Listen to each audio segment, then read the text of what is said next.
Prepare-se, você está prestes a cruzar para um mundo onde o medo é real. Histórias reais, fenômenos inexplicáveis, onde o sobrenatural se esconde nas sombras do Portal do Pavor. Eu estava à sua espera.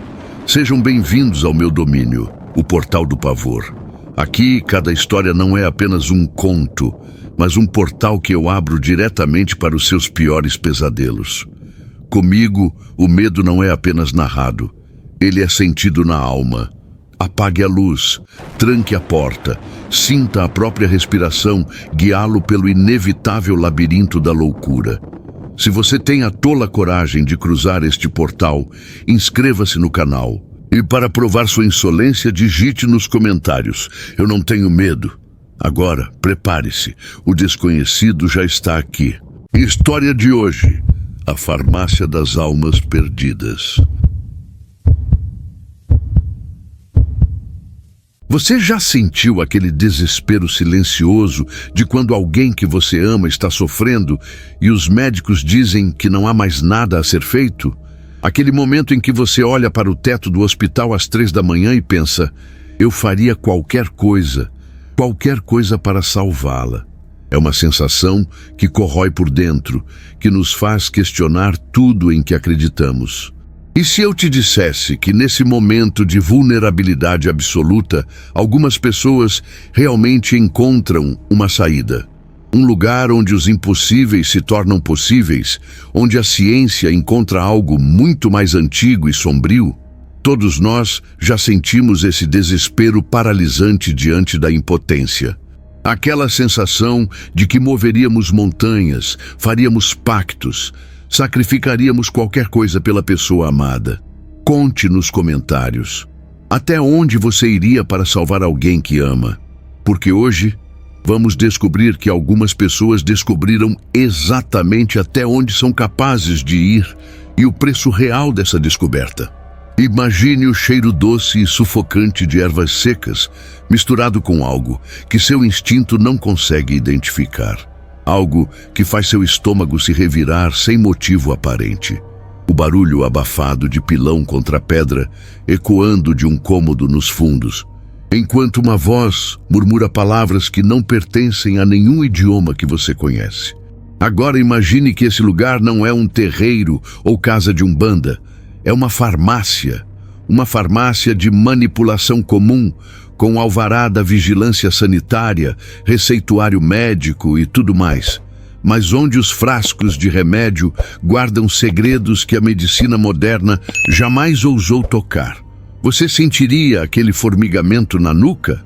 Aquele instinto primitivo que grita para você sair correndo, mesmo quando sua razão insiste que não há nada de errado? É esse conflito entre o que vemos e o que sentimos que torna alguns lugares especiais. No coração de Goiânia, no ano de 2017, existia uma farmácia onde pessoas desesperadas encontravam curas impossíveis, onde mães desenganadas saíam com filhos salvos, onde diagnósticos terminais se transformavam em milagres médicos inexplicáveis. Mas no Portal do Pavor, sabemos que milagres sempre têm um preço, e nem sempre quem paga é quem recebe a cura. A história que vamos contar hoje é sobre uma mulher que descobriu esse preço da maneira mais aterrorizante possível. Natália Gomes tinha 42 anos e uma reputação invejável no mundo dos negócios em Goiânia. Cabelos pretos lisos que caíam como uma cortina sobre seus ombros, olhos determinados que não piscavam diante de desafios, e uma personalidade que transformava problemas em soluções antes mesmo que outros percebessem que havia um problema. Dona de 3 farmácias na capital goiana, Natália não era do tipo que acreditava em superstições. Quando um fornecedor atrasava, ela já tinha 2 de reserva. Quando um funcionário faltava, ela mesma atendia o balcão sem pestanejar. Problema é oportunidade disfarçada, costumava dizer, ajustando os óculos enquanto revisava planilhas até altas horas. Sua rotina era matemática. Acordar às 5h30, revisar relatórios das 3 unidades no tablet enquanto tomava café forte e sem açúcar, visitar cada farmácia durante o dia, conferindo estoque e atendimento, e terminar a noite em seu escritório doméstico, planejando expansões. Era uma mulher que construiu um império farmacêutico à base de pragmatismo, eficiência e uma obsessão quase religiosa por controle. Natália conhecia cada centavo que entrava e saía de seus negócios, cada fornecedor de matéria-prima, cada farmacêutico responsável técnico da região. Sua mente analítica catalogava informações como um computador. Margem de lucro por medicamento, sazonalidade de doenças, até mesmo os hábitos de consumo de clientes regulares. Mas em setembro de 2017, algo mudou essa rotina milimetricamente controlada. Começou com comentários estranhos de clientes regulares. Dona Maria, diabética há 15 anos, que comprava insulina religiosamente toda semana, mencionou casualmente que havia encontrado uma farmácia especial que fazia manipulados milagrosos. Seu Antônio, com problemas cardíacos crônicos que o mantinham como cliente fiel há uma década, apareceu radiante, dizendo que não precisava mais de medicação após um tratamento em uma farmácia diferente do outro lado da cidade. Inicialmente, Natália apenas franziu a testa e anotou mentalmente. Concorrência sempre existiu e farmácias de manipulação prometendo fórmulas exclusivas não eram novidade. Ela conhecia o mercado goiano como a palma da mão. Cada laboratório parceiro, cada distribuidor, cada estratégia de marketing dos concorrentes. Mas quando a terceira cliente em uma semana, Dona Conceição, uma senhora com artrite severa nas mãos que mal conseguia segurar objetos, chegou caminhando normalmente e contando sobre sua cura completa em uma farmácia que ela não conseguia localizar no mapa da cidade. Foi então que Natália percebeu algo que sua mente analítica não conseguia categorizar. Todas essas pessoas tinham nos olhos uma estranheza sutil, um brilho diferente, como se tivessem visto algo que não deveriam ter visto. A investigação de Natália começou como qualquer análise de mercado, prática, objetiva e sistemática. Ela mapeou todas as farmácias de manipulação registradas na Vigilância Sanitária de Goiânia, cruzou dados com o Conselho Regional de Farmácia, consultou listas telefônicas antigas e até mesmo sites de busca na internet. Ligou para colegas do setor, verificou alvarás municipais e licenças estaduais.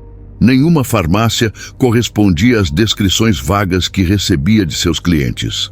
Foi conversando com seu Roberto, cliente fiel há 8 anos que comprava medicamentos para hipertensão, que ela ouviu pela primeira vez um nome que faria sua pele arrepiar: Farmácia do Cerrado.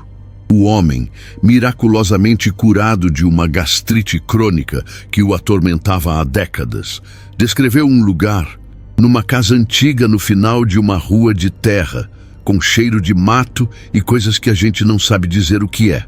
Mas quando Natália perguntou o endereço exato, algo profundamente perturbador aconteceu. Seu Roberto parou de falar no meio da frase. Seus olhos ficaram vidrados e distantes por longos segundos, como se estivesse tentando acessar uma memória bloqueada. E ele apenas disse com um sorriso estranho: "Ah, senhora Natália, quando a pessoa precisa de verdade, ela encontra o caminho sozinha." Outros clientes davam respostas similarmente inquietantes. Descrições detalhadas e vívidas sobre o interior da farmácia. Tem um balcão de madeira escura, toda entalhada, frascos antigos de vidro grosso nas prateleiras e um cheiro que lembra raiz de mandioca, misturada com mel e coisa doce, mas tem um fundo amargo que incomoda. Mas absolutamente nenhum conseguia dar direções claras ou lembrar do trajeto exato. Era como se todas essas pessoas tivessem sonhado com o mesmo lugar impossível. A curiosidade profissional de Natália se transformou em algo mais sombrio quando ela percebeu um padrão aterrorizante. Todos os curados haviam chegado à tal farmácia em momentos de desespero absoluto. Diagnósticos terminais, dores crônicas insuportáveis, situações onde a medicina convencional havia declarado rendição completa. E havia outro detalhe que gelava seu sangue pragmático. Nenhum deles pagou dinheiro pelo tratamento. O farmacêutico disse que eu pagaria depois. Repetiam todos com um sorriso perturbadoramente idêntico nos lábios, quando chegasse a hora certa. Foi numa tarde de quinta-feira, quando o sol de setembro castigava o asfalto goiano, que Dona Jurema apareceu na farmácia principal de Natália. A rezadeira tinha uns 70 anos, cabelos brancos como algodão presos num coque simples e uma pequena tatuagem de cruz desbotada no braço direito, marca de uma fé que carregava há décadas. Dona Jurema não era cliente, nunca havia pisado ali antes, mas entrou direto, ignorando a fila, e caminhou até Natália com passos determinados que fazem o ambiente inteiro silenciar instintivamente. Você anda perguntando sobre a farmácia que não deveria existir, disse a velha, sua voz baixa, mas cortante como navalha. Pare enquanto é tempo. Natália, sempre prática, tentou sorrir e explicar que estava apenas fazendo pesquisa de mercado. Mas Dona Jurema a interrompeu com um gesto seco da mão. Menina, eu sei quando o mal anda rondando, e ele está rondando você. A rezadeira se inclinou sobre o balcão, seus olhos claros perfurando Natália. Aquela casa não é farmácia, é altar, e o que eles chamam de boticário não é gente como nós. Foi então que aconteceu. O ar dentro da farmácia ficou pesado, denso como antes de uma tempestade. Todas as luzes fluorescentes começaram a piscar em sequência. Uma vibração elétrica percorreu as paredes e um cheiro doce e enjoativo, como frutas apodrecendo misturadas com ervas secas, invadiu o ambiente. Natália sentiu um formigamento subindo pela espinha. Cada pelo do seu corpo se arrepiou e por um segundo terrível, ela jurou ter ouvido o som distante de um pilão batendo ritmicamente, ecoando de algum lugar que não existia. Os clientes na fila entreolharam-se nervosos. 2 crianças começaram a chorar sem motivo aparente. Dona Jurema apenas assentiu gravemente, como se aquilo fosse exatamente o que esperava. Ele já sabe que você está procurando, sussurrou, antes de virar as costas e sair, deixando atrás de si apenas o eco de suas palavras. E agora, ele vai querer te conhecer. Natália passou 3 noites sem dormir direito depois da visita de Dona Jurema. Sua mente racional rejeitava o que havia acontecido na farmácia. Luzes piscando, aquele cheiro nauseante, o som impossível do pilão. Problemas elétricos e sugestão psicológica, repetia para si mesma, mas suas mãos tremiam involuntariamente ao digitar relatórios. Na segunda-feira seguinte, ela tomou uma decisão que mudaria tudo, faria uma investigação real e sistemática. Se existia uma farmácia clandestina operando em sua cidade, ela a encontraria usando métodos que conhecia: pesquisa, dados, lógica. Começou revisitando cada cliente que havia mencionado a misteriosa farmácia. Munida de um caderno e uma caneta, Natália fez perguntas específicas: horários, pontos de referência, nomes de ruas próximas. Queria mapear a localização exata dessa concorrente fantasma. Mas as respostas a deixaram ainda mais perturbada. Seu Roberto, quando pressionado sobre detalhes da localização, ficou visivelmente agitado. Começou a suar frio, suas mãos tremeram e ele murmurou: "Não consigo lembrar do caminho. É como se a memória escorregasse da cabeça." Dona Maria teve uma reação similar. Tentava explicar a rota, mas as palavras saíam confusas, contraditórias, como se alguém tivesse embaralhado suas lembranças. Todos concordavam em apenas um ponto: a farmácia ficava numa casa antiga, no final de uma rua sem saída. Frustrada com as entrevistas, Natália mudou de estratégia.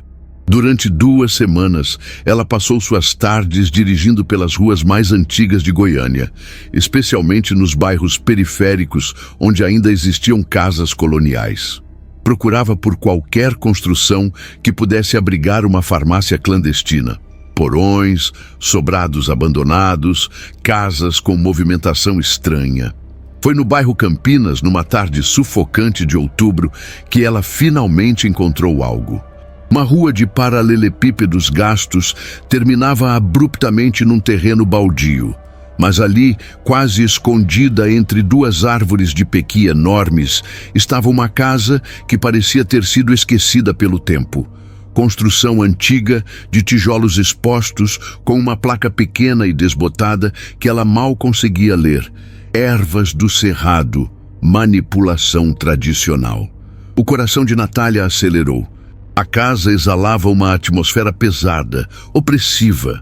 As janelas tinham vidros escuros que impediam qualquer visão do interior, e um cheiro doce e clorofílico, como plantas frescas misturadas com algo fermentado, emanava do local. Ela estacionou a 50 metros de distância e observou por quase 1 hora. Ninguém entrou ou saiu.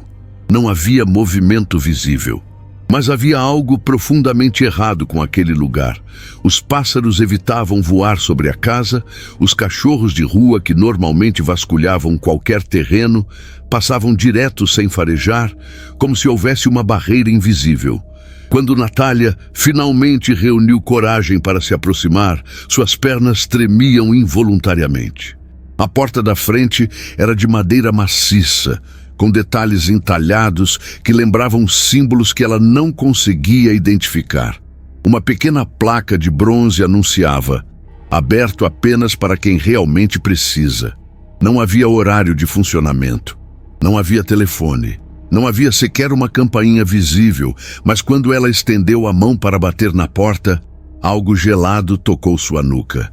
Uma voz rouca sussurrou bem próximo ao seu ouvido. A senhora veio no horário certo.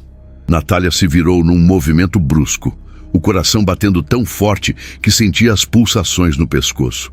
Atrás dela estava um homem que parecia ter saído de um pesadelo bem elaborado. Ele devia ter uns 60 anos, mas sua pele tinha a textura estranha de quem passou décadas manipulando substâncias químicas. Manchas escuras nas mãos, rugas profundas que mais pareciam cicatrizes e unhas amareladas que cresciam curvadas como garras. Usava um jaleco branco antigo com manchas que poderiam ser remédio ou sangue seco, mas eram os olhos que mais perturbavam. Completamente brancos, sem íris visível, como se fossem duas pérolas leitosas incrustadas no rosto. E mesmo assim, Natália tinha a certeza absoluta de que ele a enxergava perfeitamente. Meu nome é Sebastião, disse ele, sua voz saindo rouca como se não fosse usada há muito tempo.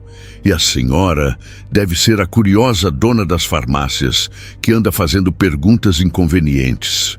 O ar ao redor deles começou a ficar denso novamente, exatamente como havia acontecido quando Dona Jurema visitou sua loja. Mas desta vez era pior, muito pior. A temperatura despencou pelo menos 10 graus em segundos. Uma névoa fina começou a se formar no chão.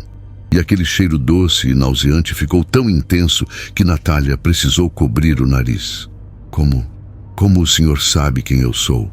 Ela conseguiu perguntar, lutando contra o instinto de correr. Sebastião sorriu, revelando dentes que eram pequenos demais para sua boca, todos pontudos, como os de um animal carnívoro. Eu sei muitas coisas, senhora Natália. Sei que a senhora tem 3 farmácias. Sei que perdeu o pai aos 17 anos por causa de um câncer que os médicos não conseguiram curar. Sei que tem medo de morrer sem deixar um legado. Cada palavra que ele pronunciava fazia o ar ficar mais pesado. As árvores ao redor pararam de balançar completamente, como se o próprio vento tivesse medo de se aproximar. E sei, continuou Sebastião, dando um passo em direção a ela, que a senhora vai precisar dos meus serviços muito em breve. Natália sentiu suas pernas bambas, uma tontura súbita, e por um momento terrível, jurou ter visto sombras se movendo nas janelas escuras da casa atrás do homem. "O que o senhor quer de mim?" sussurrou ela. Nada que a senhora não vá me dar por vontade própria, respondeu Sebastião, antes de desaparecer literalmente no ar, deixando apenas o eco de uma risada que soava como ossos se quebrando. Natália chegou em casa tremendo descontroladamente. Tomou 2 copos de uísque seguidos, tentando parar os tremores nas mãos, mas o álcool não adormecia o terror que havia se instalado em seus ossos. Sebastião conhecia detalhes íntimos de sua vida que ela nunca havia contado para ninguém, como poderia saber sobre a morte de seu pai, sobre seus medos mais profundos. Durante 3 dias, ela tentou esquecer o encontro. Mergulhou no trabalho com uma obsessão quase desesperada, revisou estoques que já estavam organizados, refez planilhas que não precisavam ser refeitas, atendeu pessoalmente clientes que normalmente delegaria para funcionários. Qualquer coisa para manter a mente ocupada e longe daquela casa maldita. Mas na quarta-feira, às 11 da noite, enquanto fechava os números da farmácia principal, seu celular tocou. Número desconhecido. Natália, disse a voz rouca de Sebastião, como se ele estivesse falando dentro da sua cabeça. Chegou a hora. Que hora? Do que você está falando? Ela gritou para o telefone, mas só ouviu ruído estático em resposta. Foi então que a ligação chegou. Diego, seu funcionário da farmácia do setor sul, estava chorando descontroladamente. Dona Natália, pelo amor de Deus, a senhora precisa vir aqui agora. Aconteceu uma coisa terrível. Ela chegou na farmácia em 15 minutos. Encontrou bombeiros, ambulância e polícia na frente do prédio. Diego correu até ela, o rosto pálido como papel. Foi a Marcela, ele conseguiu dizer entre soluços. Ela estava organizando o estoque dos controlados quando desabou. Os médicos dizem que é algum tipo de envenenamento químico grave. Ela está inconsciente e eles não conseguem identificar a substância. Natália sentiu o mundo girar. Marcela tinha apenas 23 anos. Era como uma filha para ela. Uma menina esforçada, estudante de farmácia, que trabalhava meio período para pagar a faculdade. Os bombeiros evacuaram a farmácia, continuou Diego. Eles acham que algum frasco vazou uma substância tóxica, mas não conseguem encontrar nada. É como se o veneno tivesse aparecido do nada. No hospital, Natália ficou ao lado da cama de Marcela por horas. A menina estava conectada a vários aparelhos, respirava com dificuldade e sua pele havia adquirido uma tonalidade amarelada assustadora. Os médicos eram claros, sem identificar o agente tóxico, ela morreria em questão de dias. Foi às 4 da madrugada que Sebastião apareceu no corredor do hospital. Ele caminhou calmamente até Natália, seus passos não fazendo o menor ruído no chão de linóleo. Os 2 seguranças da unidade de terapia intensiva olharam diretamente para ele, mas continuaram suas conversas como se não o tivessem visto. Marcela é uma boa menina, disse ele, parando ao lado de Natália. Seria uma pena perdê-la por causa da curiosidade excessiva da patroa. Foi você, Natália sussurrou, a voz quebrada de ódio e desespero. Você fez isso com ela. Eu? Não, senhora Natália. Isso foi apenas coincidência, mas posso resolver o problema dela. Sebastião se inclinou mais próximo. Tenho um antídoto que nenhum médico desta cidade conhece. Um composto que pode salvá-la completamente. O que você quer em troca? Sua farmácia principal. O prédio, o estoque, os clientes, tudo. Ela vira minha nova filial oficial. Seus olhos brancos pareciam brilhar na penumbra do corredor. E você continua administrando como sempre fez. A única diferença é que às vezes eu vou precisar que alguns clientes especiais sejam atendidos com medicamentos que eu forneço pessoalmente. Natália olhou para Marcela através do vidro da UTI. A menina estava piorando visivelmente a cada hora. Se eu aceitar, ela fica completamente curada? Completamente. Como se nada tivesse acontecido. E se eu recusar? Sebastião sorriu com seus dentes pontiagudos. Então amanhã você vai ter que explicar para os pais dela por que não conseguiu salvá-la quando tinha a chance. Natália assinou os papéis numa mesa improvisada no próprio corredor do hospital, às 5 da manhã, enquanto enfermeiras passavam apressadas, sem perceber a transação que estava acontecendo bem na frente delas. Sebastião havia trazido um contrato manuscrito em papel pergaminho amarelado, com uma tinta que parecia mudar de cor conforme a luz incidia sobre ela. "É só uma formalidade", disse ele, oferecendo uma caneta antiga de pena, para deixar tudo organizadinho. Quando Natália terminou de assinar seu nome, sentiu uma queimação forte na mão direita. Olhou para baixo e viu que havia uma pequena cicatriz em formato de cruz na palma, uma marca que não estava lá segundos antes. "Agora somos sócios", sussurrou Sebastião e desapareceu novamente no ar. 20 minutos depois, Marcela acordou completamente curada. Os médicos chamaram de remissão espontânea miraculosa, mas Natália sabia a verdade. A menina não se lembrava de nada do que havia acontecido. Para ela, simplesmente havia desmaiado organizando medicamentos e acordado no hospital. Nos dias seguintes, a vida de Natália voltou ao normal, superficialmente. A farmácia principal continuava funcionando exatamente como antes. Ela ainda chegava cedo, conferia estoques, atendia clientes, revisava planilhas. Mas agora, uma vez por semana, Sebastião aparecia após o fechamento. Ele trazia frascos de vidro escuro com líquidos que não tinham rótulo, pós coloridos em saquinhos sem identificação e cápsulas que brilhavam com uma luz própria.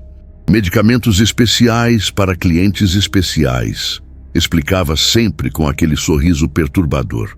E os clientes especiais realmente apareciam. Pessoas desesperadas, com doenças terminais, dores crônicas insuportáveis, situações onde a medicina convencional havia desistido. Elas chegavam sempre no final do dia, quando os outros clientes já haviam ido embora, como se soubessem exatamente quando encontrar o que procuravam. Natália os atendia com um nó no estômago, entregava os medicamentos sem nome de Sebastião e assistia essas pessoas saírem completamente curadas, mas com aquele mesmo brilho estranho nos olhos que ela havia notado em seus antigos clientes. Elas nunca pagavam dinheiro. "Pagarão quando chegar a hora", Sebastião sempre dizia quando ela perguntava sobre os valores. E Natália, que um dia foi uma mulher prática que acreditava apenas no que podia ver e controlar, agora sabia que havia se tornado cúmplice de algo muito maior e mais sombrio do que conseguia compreender. Toda noite, antes de dormir, ela olhava para a cicatriz em formato de cruz na palma de sua mão e se perguntava qual seria o preço real que ela e todos aqueles clientes curados teriam que pagar, e quando chegaria a hora de Sebastião cobrar. 6 meses depois, Dona Jurema voltou à farmácia principal de Natália. A rezadeira entrou no meio da tarde, quando o movimento estava intenso, mas desta vez não ignorou a fila. Esperou pacientemente sua vez, comprou um frasco barato de álcool em gel e só então se aproximou do balcão onde Natália organizava receitas. "Você escolheu", disse simplesmente, sua voz baixa, mas carregada de uma tristeza profunda. Natália levantou os olhos dos papéis e encontrou o olhar penetrante da velha. Por um momento, sentiu vontade de negar, de explicar que não havia tido escolha, que Marcela morreria se ela não tivesse feito o acordo. Mas as palavras não saíram. "Eu tentei te avisar", continuou Dona Jurema, apoiando as mãos rugosas no balcão. "Tentei te dizer que aquele lugar não era farmácia, era altar. E agora você virou sacerdotisa de algo que não entende." "Eu salvei uma vida", Natália conseguiu sussurrar. "Salvou uma para condenar centenas." A rezadeira balançou a cabeça lentamente. "Cada pessoa que sai daqui curada com os remédios dele fica devendo. E quando chegarem para cobrar, Deus tenha misericórdia." Dona Jurema se virou para sair, mas parou na porta. "A marca na sua mão vai crescer. Disse sem olhar para trás. E quando cobrir toda a palma, você vai entender que tipo de negócio realmente fez. Depois que a rezadeira saiu, Natália olhou para a cicatriz em formato de cruz na palma direita. Nos últimos dias, tinha a impressão de que estava mesmo um pouco maior. Do lado de fora, o sol de Goiás continuava castigando o asfalto como sempre fez. Os clientes entravam e saíam normalmente, levando seus medicamentos convencionais, suas vitaminas, seus remédios para dor de cabeça. E Natália continuava atendendo, sorrindo, organizando, sendo a farmacêutica competente que sempre havia sido. Mas agora ela sabia que em algum lugar da cidade, numa casa antiga ao final de uma rua sem saída, Sebastião preparava novos frascos sem rótulo, e que a fila de pessoas desesperadas dispostas a pagar qualquer preço por uma cura nunca terminaria. Obrigado por atravessar esta noite sombria conosco no Portal do Pavor. Agora me conte, você teria coragem de passar por isso? Compartilhe nos comentários, se conseguir dormir esta noite. Não esqueça de curtir, se inscrever e ativar o sino para receber mais histórias arrepiantes toda semana. Durma bem, se conseguir. Até o próximo relato. Boa noite e até o próximo vídeo do Portal do Pavor.